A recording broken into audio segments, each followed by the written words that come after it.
ታሪካችን የሚጀምረው በአሜሪካን ሀገር ነዋሪ የሆነውን ቴሪ የተባለን ግለሰብ ጭር ባለ አውራ ጎዳና ላይ በሳይክል እየተጓዘ እያሳየን ነው። ቴሪ በቀድሞ ስራ የተጨበጨበለት ወታደር ሲሆን አሁን ላይ ግን በሌላ የሙያ ዘርፍ ተሰማርቶ እንደሚኖር እናያለን።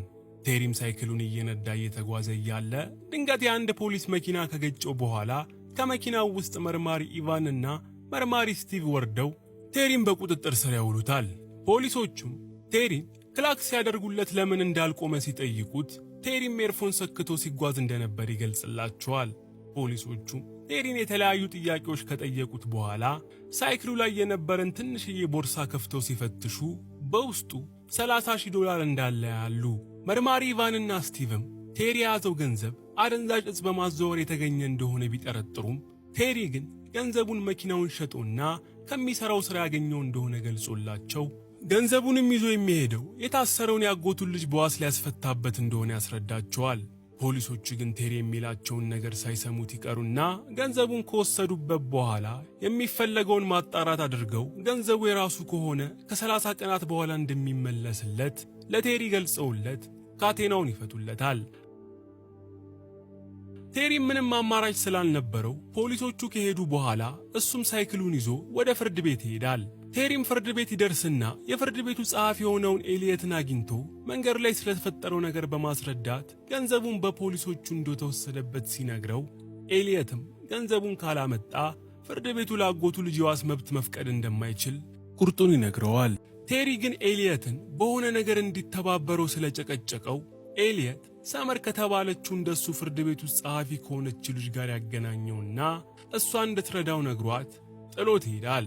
ቴሪም ገንዘቡ እንዴት በፖሊሶች እንደተወሰደበት ለሰመር ከነገራት በኋላ ሰመርም እነዚህ ፖሊሶች ከሰው ላይ በዚህ መንገድ ገንዘብ መውሰድ እንደለመዱ ገልጻለት ገንዘቡን አንዴ ከወሰዱ በኋላ ባለ ገንዘቡ ሰው እንዲመለስለት ሲጠይቅ ምክንያት በመደርደርና በማንገላታት በመጨረሻ ገንዘባቸውን ለራሳቸው እንደሚያደርጉ ለቴሪ ትነግረዋለች።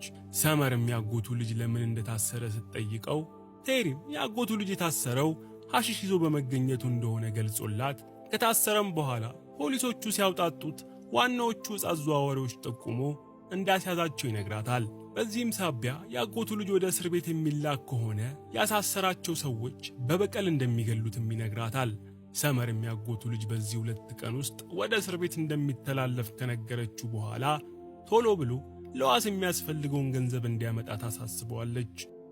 ምሽት ላይም ቴሪ ሉዊ ለተባለ አብሮት ለሚሰራ የሥራ አጋሩ ደውሎ የተወሰነ ገንዘብ እንዲሰጠው ይጠይቀውና ሉዊም እንደሚልክለት ለቴሪ ነግረዋል።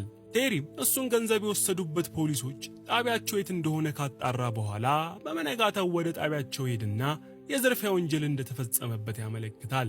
ቴሪም የዘረፉትን ሰዎች ኢቫንና ስቲቭ እንደሆኑ ቃሉን ለምትቀበለዋ ጄሲካ ለተባለችው ፖሊስ እየተናገረ እያለ መርማሪ ስቲቭ መጥቶ ቴሪን ቃሉን ከመስጠት ያስቆመዋል። ቴሪም ከስቲቭ ጋር እየተነጋገረ እያለ የፖሊስ ጣቢያ ዋና ኃላፊ የሆነው ሳንዲ የተባለ ግለሰብ ጣልቃ በመግባት ቴሪን ከፖሊስ ጣቢያ እንዲወጣ ይነግረዋል።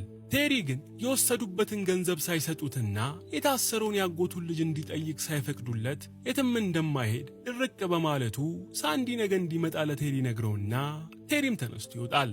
በመነጋታው ቴሪ ወደ ፖሊስ ጣቢያ ሲመለስ ሳንዲ ግን ቀደም ብሎ የቴሪን ያጎት ልጅና ሌሎች እስረኞችን ወደ እስር ቤት እንደላካቸው ይረዳል። ቴሪም ሳይክሉን በፍጥነት እየነዳ እስረኞቹ የሚጓዙበት ባስ ላይ ከደረሰ በኋላ ያጎቱን ልጅ በመስኮት በኩል እስር ቤት ውስጥ እንደደረሰ ልዩ ጥበቃ እንዲደረግለት እንዲያመለክት ጠቁሞባቸው ያሳሰራቸው ሰዎች ሊጎዱት እንደሚችሉ ያስጠነቅቀዋል። ቀጥሎም ቴሪ ሰመር ጋር በመሄድ ያጎቱ ልጅ ወደ እስር ቤት እንደተዘዋወረ ሲነግራት ሰመርም ለዋስ የሚሆን ገንዘብ እስካገኘ ድረስ ከእስር ቤትም ሊያስወጡት እንደሚችሉ ለቴሪ ትገልጽለታለች። ቴሪም ጊዜ ሳያጠፋ ወደ ፖሊስ ጣቢያ በመሄድ ሳንዲን ካገኘው በኋላ ገንዘቡን እንዲመልስለት በቁጣ መጠየቅ ሲጀምር ሳንዲም ሽጉጡን አውጥቶ ቴሪም በቁጥጥር ስር ለማዋል ይሞክርና ቴሪ በቀላሉ የሳንዲን ሽጉጥ ነጥቆ ቀለሃውን ያራግፍበታል። በዚህም ሰዓት መርማሪ ስቲቭም ጣልቃ ሊገባ በመሞከሩ ቴሪ ሁለቱንም ሰዎች ደብድቦ መሳሪያቸውን በመንጠቅ ፖሊስ ጣቢያ ውስጥ ያስገባቸዋል። ፖሊስ ጣቢያም ውስጥ ከገቡ በኋላ